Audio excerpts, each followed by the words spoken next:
40 വയസ്സിന് ശേഷം പൊതുവെ കോമൺ ആയിട്ട് കണ്ടുവരുന്ന പ്രധാനപ്പെട്ട പ്രശ്നമാണ് കാലിനുണ്ടാകുന്ന ശക്തിക്കുറവ്.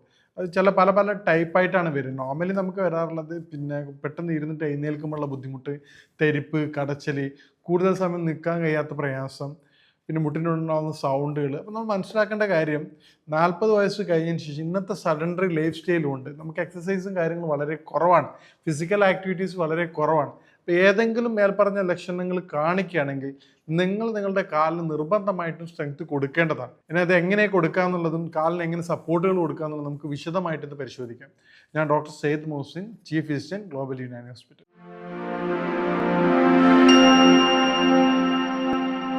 അപ്പോൾ നേരത്തെ പറഞ്ഞതുപോലെ ഏറ്റവും പ്രധാനമായിട്ട് നമുക്ക് ചെയ്യാൻ പറ്റുന്ന ഒരു കാര്യം സർക്കുലേഷൻ കൂട്ടുക എന്നുള്ളതാണ്. എന്ത് ചെയ്യാം, നമുക്ക് ചെയ്യുന്ന എക്സസൈസുകൾ പ്രധാനമായിട്ട് നമുക്ക് സിമ്പിളായിട്ട് ചെയ്യാൻ പറ്റുന്ന 3 ടൈപ്പ് എക്സസൈസുകൾ നോക്കുക.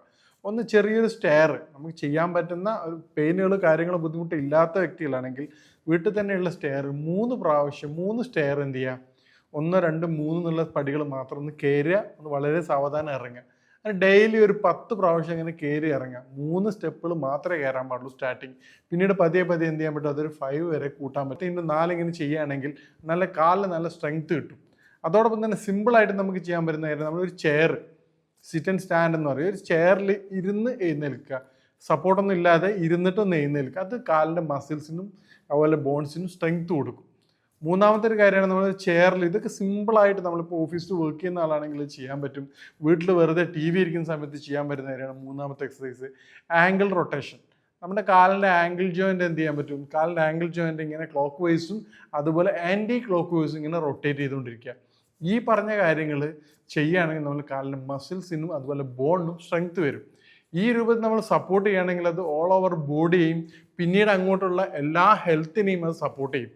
ഇനി നമുക്ക് കാലിൻ്റെ ഈ പറഞ്ഞ തെരിപ്പ്, കടച്ചിൽ എന്നിവയ്ക്ക് മാറാൻ വേണ്ടി ഡെയിലി ഒരു മസാജ് ചെയ്യാൻ പറ്റുന്ന, അല്ലെങ്കിൽ വീക്കെൻഡിൽ മസാജ് ചെയ്യാൻ പറ്റുന്ന ഒരു മസാജിങ് ഓയിൽ എങ്ങനെ തയ്യാറാക്കാൻ നോക്കാം. അതിൽ ഏറ്റവും പ്രധാനമായിട്ട് ഇമ്പോർട്ടൻ്റ് ആവശ്യമുള്ളത് എള്ളെണ്ണയാണ്. ഒരു 250 ml എള്ളെണ്ണ എടുക്കുക. 250 എള്ളെണ്ണ പ്രത്യേകത, അത് ചൂട് കൊടുക്കും. കാലിനുണ്ടാവുന്ന, നമ്മൾ മസാജ് ചെയ്യുന്ന സമയത്ത് കാലിനുണ്ടാവുന്ന സർക്കുലേഷൻ കൂടുകയും അതോടൊപ്പം ബ്ലോക്കുകൾ ക്ലിയർ ചെയ്യാനും സഹായിക്കും. സൺഡേ വീക്കെൻഡുകളിൽ ഒരു അരമണിക്കൂർ മസാജ് ചെയ്യും, ഓയിൽ പരട്ടിയതിനു ശേഷം ഇളം ചൂടുള്ളതിൽ കഴുകിക്കളയുക അല്ലെങ്കിൽ കുളിക്കുകയും ചെയ്യുന്നത് വളരെ എഫക്റ്റീവാണ്. അപ്പോൾ ഈ പറഞ്ഞ ഈ മസാജിങ് ഓയിലിന് ഏറ്റവും ഇമ്പോർട്ടൻ്റ് ആയിട്ട് ആവശ്യമുള്ളത് എള്ളെണ്ണയാണ്. അതോടൊപ്പം തന്നെ 50 ഗ്രാം കരിഞ്ജീരകം ഓയിൽ, ചെറിയ വെളുത്തുള്ളി, അതായത് ഒരു 10 മുതൽ 15 അല്ലിയും ചേർത്ത് ആണ് നമുക്ക് ഈ ഓയിൽ തയ്യാറാക്കാൻ. വളരെ സിമ്പിളായിട്ട് വീട്ടിൽ തന്നെ തയ്യാറാക്കാൻ പറ്റുന്നതാണ്. നേരത്തെ പറഞ്ഞ എള്ളെണ്ണയും കരിഞ്ജീരക ഓയിലും മിക്സ് ആക്കിയതിന് ശേഷം ലോ ഫ്ലെയിമിൽ 10 മുതൽ 20 മിനിറ്റ് വരെ, അതായത് നമ്മുടെ വെളുത്തുള്ളി അതിൻ്റെ കളർ മാറിക്കൊണ്ട് ബ്രൗൺ ആയതിനു ശേഷം നല്ല സിവിയർ സ്മെല്ല് വരുമ്പോൾ എന്ത് ചെയ്യണം, പതിയെ അത് ഓഫ് ചെയ്യും. നോർമലി അത് തണുക്കാൻ വേണ്ടി അവകാശം കാത്തിക്കുകയും അതിനുശേഷം നിങ്ങൾ എന്ത് ചെയ്യാൻ പറ്റും, ഒരു ബോട്ടിൽ ഉപയോഗിച്ചതിന് ശേഷം, ബോട്ടിൽ സൂക്ഷിച്ചതിന് ശേഷം നിങ്ങൾക്ക് തുടർച്ചയായിട്ട് എല്ലാ ആഴ്ചയും ഉപയോഗിക്കാം. ഇനിയിപ്പം ബുദ്ധിമുട്ട് കൂടുതലുള്ള വ്യക്തികളാണെങ്കിൽ ആഴ്ചയിൽ 2 or 3 പ്രാവശ്യം ഉപയോഗിക്കുക. ഈ പ്രയാസങ്ങൾ മാറിയതിന് ശേഷം നിങ്ങൾക്ക് എന്ത് ചെയ്യാൻ പറ്റും, ആഴ്ചയിൽ 1 പ്രാവശ്യമായിട്ട് മാറ്റിയെടുക്കാൻ പറ്റും. സ്റ്റാർട്ടിങ് ബുദ്ധിമുട്ടുള്ള സമയത്താണെങ്കിൽ നിങ്ങൾ നിർബന്ധമായിട്ടും എല്ലാ ദിവസവും ഉപയോഗിക്കേണ്ടതാണ്. അപ്പോൾ ഇതിപ്പോൾ നോർമലായിട്ടുള്ള കാര്യങ്ങളാണ് പറഞ്ഞത്. ഇപ്പോൾ ഇതോട് അസോസിയേറ്റ് ചെയ്തിട്ട് അല്ലെങ്കിൽ ഇതിൻ്റെ കൂടെ തന്നെ ചില കാര്യങ്ങൾ ഉണ്ടാവാറുണ്ട്. ഉദാഹരണത്തിന് sciatic pain, LBA, back pain ഉള്ള ഒരു വ്യക്തികൾക്കാണെങ്കിൽ, ഡിസ്കിൻ്റെ കംപ്ലൈൻറ്റ് ഉള്ള ഒരു വ്യക്തികൾക്കാണെങ്കിൽ അത് നടു മുതൽ കാല് വരെ സിവിയർ ആയിട്ടുള്ള പെയിൻ ഉണ്ടാവും. ആ പെയിനുള്ള വ്യക്തികൾക്ക് സ്റ്റെപ്പ് കയറുമ്പോഴും ഇറങ്ങുമ്പോഴും ഒക്കെ പ്രയാസം ഉണ്ടാവും. അവർക്ക് ലോങ് സ്റ്റാൻഡിങ് ബുദ്ധിമുട്ടായിരിക്കും, കൂടുതൽ സമയം നിൽക്കാനുള്ള പ്രയാസം ഉണ്ടാവും. അപ്പോൾ ആ ബുദ്ധിമുട്ട് കാര്യങ്ങളുള്ള ആൾക്കാരും വ്യത്യസ്തമായ അസുഖങ്ങളും വ്യത്യസ്തമായ ട്രീറ്റ്മെൻറ്റുമാണ്. ഞാൻ പറഞ്ഞ കാര്യം, കാലിനുണ്ടാകുന്ന ജനറൽ ആയിട്ടുള്ള വീക്ക്നെസ്സും ജനറൽ ഉണ്ടാകുന്ന ബലക്കുറവാണ്. അപ്പോൾ നിങ്ങൾക്ക് ഈ പറഞ്ഞ കാര്യങ്ങൾ രണ്ടും തമ്മിൽ വ്യത്യാസം നിർബന്ധമായിട്ട് നിങ്ങൾ ശ്രദ്ധിക്കേണ്ടതാണ്.